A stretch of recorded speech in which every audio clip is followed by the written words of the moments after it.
राधे राधे मेरे प्यारे भाइयों बहनों माताओं व बंधुओं, संस्कार की बातें चैनल में आपका स्वागत है। बंधुओं, आज फागुन पूर्णिमा के दिन मैं आपको सुना रही हूँ पूर्णिमा की कहानी। बंधुओं, जो मनुष्य भी फागुन पूर्णिमा के दिन पूर्णिमा की कथा को सुनेंगे, भगवान श्री हरि की उन पर विशेष कृपा बरसने लगेगी। बंधुओं, पूर्ण विश्वास, सच्ची निष्ठा के साथ ही पूर्णिमा की कथा को सुनना। बंधुओं, यदि आपने YouTube चैनल संस्कार की बातें अब तक सब्सक्राइब नहीं किया तो जरूर करें और बेल आइकन दबाना ना भूलें, ताकि आपको हमारी आने वाली सभी वीडियोस की जानकारी सबसे पहले हो सके। बोलो विष्णु भगवान की जय हो, लक्ष्मी माता की जय हो। किसी नगर में चंद्रहास नाम का एक राजा था। उसकी पत्नी का नाम कृतिका था और वही नगर में एक ब्राह्मण और ब्राह्मणी रहते थे। उनके यहाँ धन धान्य की कोई कमी नहीं थी, पर उनके कोई संतान नहीं थी। इस वजह से वे बहुत दुखी थे। एक समय एक तपस्वी उस नगरी में आया। वह तपस्वी उस ब्राह्मण के घर को छोड़कर सभी घरों से लेकर भोजन करता, पर वह रूपवती से भिक्षा नहीं लेता था। एक दिन जब तपस्वी ने किसी अन्य घर से भिक्षा ली और गंगा के किनारे जाकर प्रेम पूर्वक खाने लगा, तब धनेश्वर ने तपस्वी के सभी कार्यों को करते देखा और अपनी भिक्षा के अनादर को देखकर धनेश्वर तपस्वी से जाकर बोले, आप सभी घरों की भिक्षा लेते हैं, पर मेरे घर से भिक्षा क्यों नहीं लेते? तब तपस्वी ने कहा, जो निसंतान हो उसके घर की भिक्षा बड़ी पापदायिनी मानी जाती है। पतितों का अन्न खाने से मनुष्य आप भी पतित हो जाता है। क्योंकि तुम निसंतान हो, इसलिए मैं तुम्हारे घर की भिक्षा नहीं ले सकता। धनेश्वर ने तपस्वी के पैर पकड़ लिए और बोला, मुझे आप पुत्र प्राप्ति का उपाय बताइए, मेरे इस दुख को खत्म करें। आप मेरे दुख को खत्म करने में समर्थ हैं। तब उसके द्वारा प्रार्थना करने पर तपस्वी कहने लगा, तुम चंडी की आराधना करो। और आकर उसने ब्राह्मणी को सारी बात बताई और खुद चंडी की तपस्या करने के लिए वन में चला गया। उसने चंडी की उपासना की, उपवास किया और 16वें दिन उसे चंडी ने दर्शन दिया और कहा कि तुम्हारे पुत्र होगा, पर वह 16 वर्ष का हो जाएगा तो मृत्यु को प्राप्त हो जाएगा। पर यदि तुम 32 पूर्णिमा का व्रत करोगे तो वह दीर्घायु प्राप्त करेगा। जितनी तुम्हारी समर्था हो उतने घी के दीपक बनाकर शिवलिंग के सामने जगाना, पर ऐसा 32 पूर्णिमा को ही करना।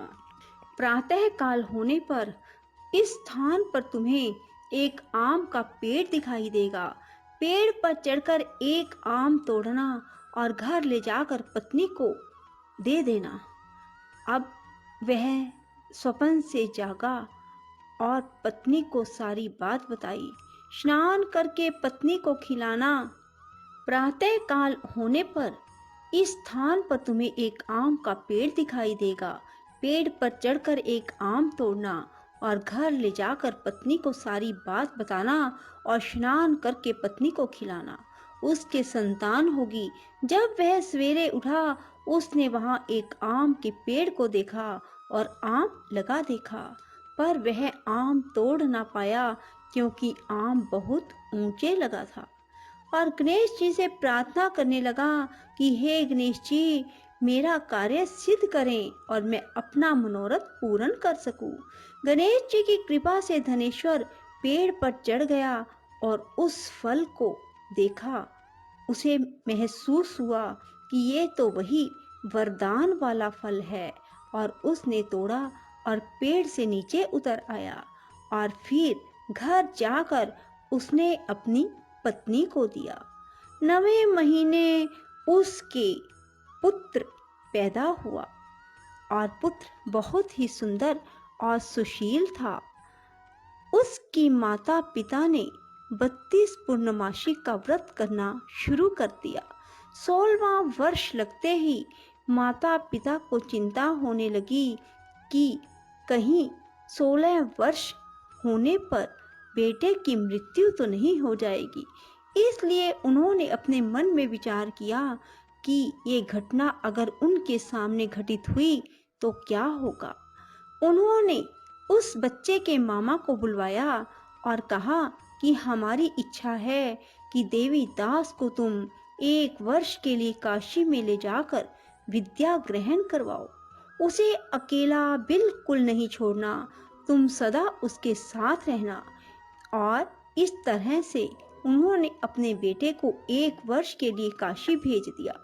किंतु यह बात मामा को नहीं बताई। धनेश्वर ने अपने पुत्र की मंगल कामना के लिए भगवती की आराधना शुरू कर दी और फिर 32 पूर्णिमा का व्रत पूरा कर लिया। कुछ दिनों के बाद मामा भांजा किसी गांव में ठहरे हुए थे। जिस धर्मशाला में वे ठहरे हुए थे वहां एक बारात ठहरी हुई थी। लगन के समय वर को कोई रोग हो गया। वर के पिता ने कुटुंबियों के साथ विचार विमर्श किया कि वह देवीदास को वर के रूप में ले जाते हैं और बाद में विवाह के अन्य काम अपने पुत्र के साथ करवा देंगे। वर का पिता देवीदास के पास गया और बोला, तुम थोड़ी देर के लिए अपने भांजे को हमें दे दो ताकि लगन का काम सुचारू रूप से हो सके। उसके मामा बोले, वर को जो मिले वो हमें देना, मेरा भांजा वर बन जाएगा। और वे मान गए और देवीदास को वर बनने के लिए भेज दिया। विवाह कार्य विधि पूर्वक संपन्न हो गया। पत्नी के साथ भोजन ना किया और पत्नी ने देखा कि उसकी पति की आंखों में आंसू है। वह बोली, आप उदास क्यों हैं? लड़के ने सारी बात बताई। उस कन्या ने कहा, ऐसा कैसे हो सकता है? अग्नि के सामने मैंने आपको पति बनाया है। देवीदास ने कहा, ऐसा मत कहिए, मेरी आयु बहुत छोटी है, मेरी मृत्यु के बाद तुम्हारा क्या होगा? पत्नी बोली, जो होगा सो देखा जाएगा। दोनों ने साथ में भोजन किया और सो गए। देवीदास ने जाने से पहले अपनी पत्नी को 3 नगों से जड़ी अंगूठी दी और एक रुमाल दिया और कहा कि इसे मेरा संकेत समझकर स्थिर चित्त हो जाओ।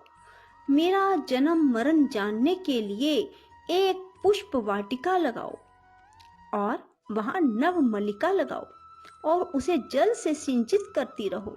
जिस दिन ये सूख जाए समझ लेना मेरे प्राणों का अंत हो गया, अर्थात मेरे प्राण निकल गए। जब ये फिर से हरे भरे हो जाएं तो समझ लेना मैं जीवित हो गया हूँ और इसे मेरा संकेत समझना। प्रातः काल होते ही विवाह कार्य संपन्न हुए तो कन्या ने अपने पिता से कहा, यह मेरा पति नहीं है, मेरा पति वही है जिसका रात्रि में मेरे साथ विवाह हुआ था। यदि यह मेरा पति है तो मुझे बताए कि रात्रि में हमारी क्या बातें हुई थी, इसने मुझे क्या दिया। ये बातें सुनकर वर कहता, मैं कुछ नहीं जानता। वह लज्जित होकर वहां से चला गया और बारात भी वापस लौट गई। मामा भांजा काशी विद्या अध्ययन के लिए चले गए और एक दिन काल से प्रेरित होकर एक सर्प देवीदास को काटने के लिए वहां पहुंचा। जहर की ज्वाला से सारे स्थान जहरीला हो गया। पूर्णिमा व्रत की कृपा से सांप उसे काट ना पाया। काल वहां आया, उसके शरीर से उसके प्राणों को निकालने की कोशिश करने लगा और वह मूर्छित हो गया। भगवान शिव पार्वती भी वहां आए। उसे मूर्छित दशा में देखकर माता पार्वती ने शिव जी से कहा, इसकी माता ने 32 पूर्णिमा का व्रत किया था, इसे प्राण दें। भक्त वत्सल भगवान ने उसे प्राण दान दिए। व्रत के प्रभाव से काल को भी पीछे हटना पड़ा।